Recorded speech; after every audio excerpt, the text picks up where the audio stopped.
Tatay, Ano po? Yan. naubusan kami ng gasolina. Eh, tatay, nalaglag nga ang aming wallet. Oh, Eh, kulang na 10 ang aking pera. ayan o. Baka makakahingi tatay ng 10 piso. Ako ay, kaya nga ako nagpupunta na rin ako nagbabayaran sa kanya. May babayaran kayong 30. Oo, Ay, babaintian yung pera. ayoko nga yun eh. Ay, Yan. kulang ng 10 tatay. Ah, Wala na kayo. nalaglag kasi ang aking pera eh, kulang ng 10. Ay, hindi ako nandiyan rin ng 10.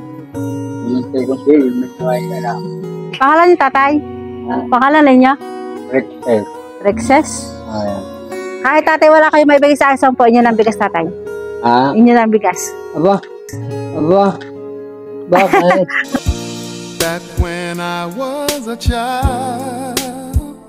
Nag-spell lang tatay ng mga tatay na katulad ninyo. Nakita ko kayo kasi. Ay, kaya na yung ariyan ng po. At ako ng bala dito. Hindi, tatay. Hindi. At ako ng bala dito. Ano pa tatay itlog? Yan na. Tatay itlog yan. Aba? Ano tatay?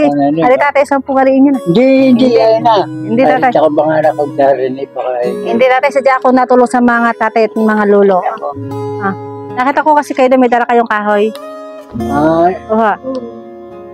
hindi ako dito today. Hindi tatay, 10. Ay, huwag Hindi, nyo na. yan na. Huwag nyo na bigay sa akin. Kami may gasolina.